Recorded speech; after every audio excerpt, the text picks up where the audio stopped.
जैसे ही 2008 का global financial crisis आया तो दुनिया के साथ चाइना को भी बहुत नुकसान झेलना पड़ा। ग्रोथ एकदम गिर गई, 6.8% तक आ गई, जो उस टाइम के हिसाब से एक बड़ी गिरावट थी। एक्सपोर्ट ऑर्डर्स कैंसिल होने लगे, फैक्ट्रीज बंद होने लगी और लगभग 2 करोड़ माइग्रेंट वर्कर्स को अपने गांव लौटना पड़ा। ये दृश्य एकदम फैक्ट्री टू फार्मलैंड वाला था, लेकिन यही वो वक्त भी था जब चाइना ने एक कमबैक स्क्रिप्ट लिखी। गवर्नमेंट ने अनाउंस किया एक सबसे बड़ा बिलियन मेगा स्टिमुलस पैकेज, उस वक्त दुनिया का सबसे बड़ा बेल आउट प्लान। इस पैकेज के 2 मेन पिलर्स थे, infrastructure boom, highways, railways, airports, bridges, हर जगह कंस्ट्रक्शन साइट्स खुल गए। चाइना ने वास्तविक में dig, build and grow formula अपना लिया। दूसरा था इजी क्रेडिट पॉलिसी। बैंक को डायरेक्ट ऑर्डर दिए गए कि लोन्स इजी बनाएं ताकि कंपनीज और लोकल गवर्नमेंट्स को पैसा मिलता रहे। क्रेडिट फ्लड ने शॉर्ट टर्म ग्रोथ को एक आर्टिफिशियल पुश दे दिया और इसका रिजल्ट तुरंत दिखने लगा।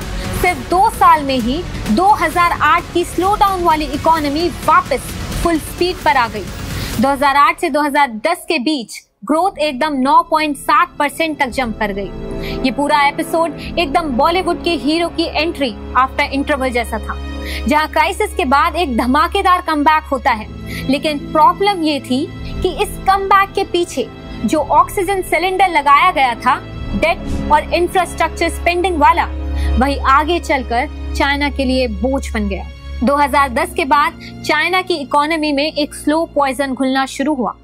2010 में जीडीपी ग्रोथ 10.6% थी, मतलब इकोनॉमी अभी भी टर्बो स्पीड पर चल रही थी, लेकिन उसके बाद हर साल स्पीड पे ब्रेक लगने लगा।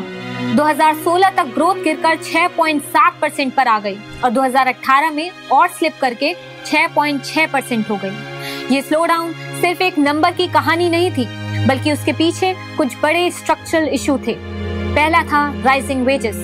जो चीप लेबर एडवांटेज ने चाइना को दुनिया का फैक्ट्री बना दिया था, वो खत्म होने लगा।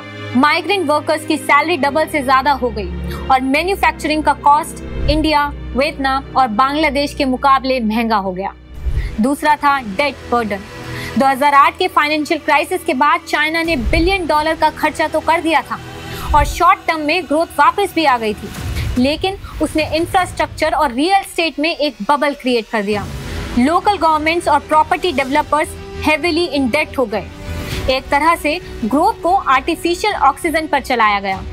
तीसरा था ट्रेड टेंशन। 2008 के बाद यूएस और चाइना के बीच टैरिफ वॉर शुरू हो गई है।